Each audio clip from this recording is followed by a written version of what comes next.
વરસાદ અંગે હવામાન નિષ્ણાંત અંબાલાલ પટેલે આગાહી કરી છે। 15-16 જુલાઈએ ભેજનો પ્રવાહ વધતા હવામાનમાં પલટો આવશે અને 18 જુલાઈ સુધી કેટલાક વિસ્તારમાં વરસાદી ઝાપટા પડશે। 20 જુલાઈથી દક્ષિણ ગુજરાતમાં વરસાદની શક્યતા છે। 22 જુલાઈ પછી વરસાદી સિસ્ટમ સક્રિય થતા વરસાદ પડશે તો સૌરાષ્ટ્ર દક્ષિણ ગુજરાતમાં ભારેથી અતિ ભારે વરસાદની આગાહી કરવામાં આવી। 23 થી 25 જુલાઈ વચ્ચે દક્ષિણ ગુજરાતમાં ભારે વરસાદ પડી શકે, જ્યારે 27 જુલાઈથી ઉત્તર ગુજરાતના ભાગોમાં વરસાદની શક્યતા છે। રથયાત્રાના દિવસે પણ અમદાવાદમાં હળવો વરસાદ થવાની સંભાવના છે। 17-18 પણ એક સિસ્ટમ બંગાળ ઉપસાગરમાં બનશે। આ સિસ્ટમ લગભગ ગુજરાતના ઘણા ભાગોમાં વરસાદ આવવાની શક્યતા રહેશે। એટલે તારીખ 17 થી 23 ગુજરાતના ઘણા ભાગોમાં વરસાદ આવવાની શક્યતા રહેશે। લગભગ તારીખ 22, 23 ને 24 દક્ષિણ ગુજરાતના ભાગોમાં કેટલાક ભાગોમાં ભારે વરસાદ થવાની શક્યતા રહેશે અને જુલાઈની અંત સુધીમાં તો ભારેથી અતિ ભારે વરસાદ થવાની શક્યતા રહેશે। રથયાત્રામાં જોવા જઈએ તો હવામાનમાં આશ્રિત પલટો આવશે। આજે કેટલાક ભાગમાં વરસાદી ઝાપટા કે છાંટા થવાની શક્યતા છે, જેમાં ખાસ કરીને દક્ષિણ ગુજરાતના ભાગો, સૌરાષ્ટ્રના ભાગો અને કેટલાક મધ્ય ગુજરાતના ભાગોમાં ઝાપટા પડવાની શક્યતા રહેશે। અને અમાસની આસપાસ પણ લગભગ ઉત્તર ગુજરાતના કેટલાક ભાગોમાં ધીરે ધીરે વરસાદી ઝાપટા પડવાની શક્યતા રહેશે। 15મી તારીખથી જુલાઈમાં ઉપલા લેવલમાં ભેજ આવવાની શક્યતા રહેશે। તો એક તરફ જુલાઈ મહિનાની શરૂઆત અતિ ભારે વરસાદની સાથે થઈ હતી। કેટલાય વિસ્તારો એવા છે કે જ્યાં ભારે વરસાદ નોંધાયો હતો અને કેટલાય વિસ્તારો એવા છે કે જ્યાં ઓછો વરસાદ નોંધાયો હતો, કારણ કે આ અલ નીનોની અસરના કારણે જોવા મળ્યું હતું। પરંતુ હવે જે પરિસ્થિતિ છે તેમાં અત્યારે એ જોવા મળી રહ્યું છે કે લગભગ રાજ્યના મોટા ભાગના વિસ્તારોમાં અત્યારે વરસાદ ખૂબ જ ઓછો છે અને કેટલાય ભાગોમાં લગભગ નહિવત પ્રમાણમાં છે। અને એટલા જ માટે જે આખી આ સ્થિતિ કે જ્યાં એક તરફ અલ નીનોની અસર વર્તાઈ રહી છે અને તેની સાથે સાથે હવે વરસાદી ઝાપટા કેટલાક વિસ્તારોમાં પડી રહ્યા છે, એટલે આપણે અલગ અલગ મોડ્યુલ થકી એ સમજવાનો પ્રયાસ કરવાનો છે કે ખરેખર સમગ્ર દેશભરમાં સ્થિતિ શું રહેવાની છે। સૌથી પહેલા આપણે વાત સમગ્ર દેશભરની કરવી છે અને એના કારણે ગુજરાતમાં શું અસર વર્તાવાની છે તેની આપણે વાત કરવાની છે।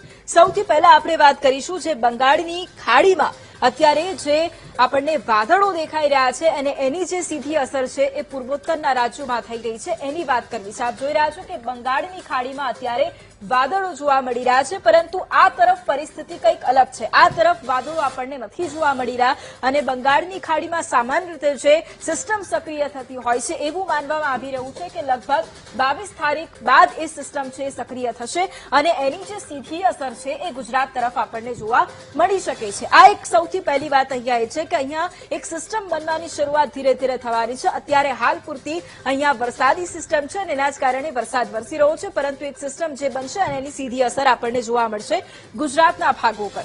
બીજી તરફ અહીંયા સૌથી મોટી વાત એ પણ છે કે ગુજરાતની ઉપરના જે પટ્ટાઓ છે ત્યાં પણ આપણને વરસાદી માહોલ જોવા મળવાનો છે, તેની આપણે વાત કરવાની છે। અહીંયા આપ જે પ્રમાણે જોઈ રહ્યા છો કે જે નીચલા ભાગો છે, મહારાષ્ટ્રનો જે પટ્ટો છે ત્યાં થોડો વરસાદ આપણને જોવા મળી રહ્યો છે અને જે દક્ષિણનો પટ્ટો છે ત્યાં આપણને વરસાદ જોવા મળી રહ્યો છે। એટલે અલગ મોડ્યુલથી હવે એ પણ સમજીશું કે કયા દિવસોમાં કેટલો વરસાદ રહેવાનો છે। આપણે 14 તારીખની વાત કરવી છે। 14 તારીખે આપ જોઈ રહ્યા છો કે જ્યાં જૂનાગઢ, અમરેલી, ભાવનગર, ગીર સોમનાથમાં એટલે દક્ષિણ સૌરાષ્ટ્રમાં આપણને વરસાદ જોવા મળી રહ્યો છે અને સાથે મધ્ય ગુજરાત અને દક્ષિણ ગુજરાતમાં આપણને વરસાદ જોવા મળી રહ્યો છે, જેમાં નવસારી હોય, ડાંગ, સુરત, વડોદરા, છોટાઉદેપુર આ તમામ જિલ્લાઓનો સમાવેશ થાય છે। હવે આગામી દિવસોમાં સ્થિતિ શું રહેવાની છે તો 15 તારીખથી અમુક જિલ્લાઓમાં વરસાદનું પ્રમાણ આપણને વધારે જોવા મળશે। જે જિલ્લાઓ આપણને 14 તારીખમાં દેખાતા હતા તેમાં હવે વધારો થઈ રહ્યો છે, એટલે એમાં રાજકોટ પણ આવી ગયું, પોરબંદર પણ આવી ગયું, ભાવનગર, અમરેલી પણ આવી ગયું। એટલે જે દક્ષિણ સૌરાષ્ટ્રનો એ પટ્ટો છે તેમાં વરસાદ નોંધાશે અને સૌરાષ્ટ્રના અમુક ભાગો પણ એમાં કવર વધારે થઈ રહ્યા છે।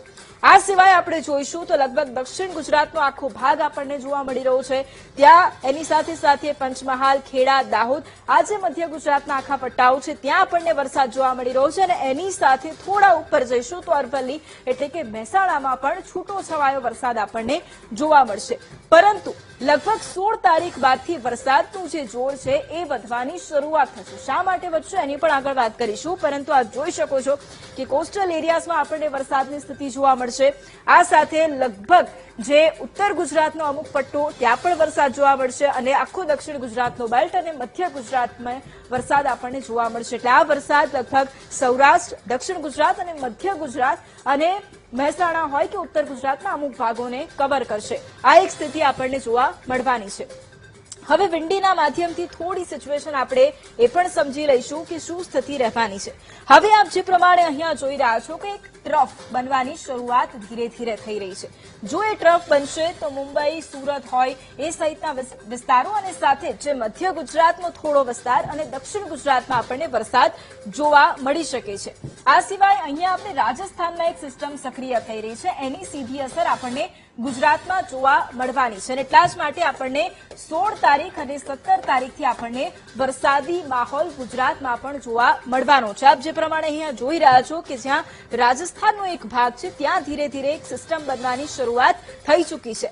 આગળ જઈશું ત્યારે આ જે સિસ્ટમ છે એ વધારે મજબૂત થવાની છે અને એના જ કારણે વરસાદનું પ્રમાણ વધવાનું છે, જેની સીધી અસર આપણને ગુજરાતમાં પણ જોવા મળશે। અત્યારે ગુજરાતમાં શું સ્થિતિ છે તો અત્યારે લગભગ જે દક્ષિણ ગુજરાતના ભાગો છે ત્યાં આપણને છૂટો છવાયો વરસાદ જોવા મળી રહ્યો છે અને મધ્ય ગુજરાતમાં આપણને છૂટો છવાયો વરસાદ જોવા મળી રહ્યો છે। એટલે અલગ અલગ મોડ્યુલ કે જેના માધ્યમથી આપણે એ સમજ્યું છે કે હવે શું સ્થિતિ રહેવાની છે। આપણે એ પણ સમજવાનો પ્રયાસ કર્યો છે કે જે સિસ્ટમ હવે સક્રિય થવાની છે એ સિસ્ટમની અસર શું વર્તાવાની છે। આ વખતે આપણે અલ નીનોની અસર ખાસ અહીંયા જોઈ રહ્યા છે કે જ્યાં અમુક ભાગોમાં ખૂબ જ વરસાદ વરસી રહ્યો છે અને અમુક ભાગો એવા છે કે જ્યાં ખૂબ જ ઓછો વરસાદ વરસ્યો છે અને આગળ પણ આપણને આ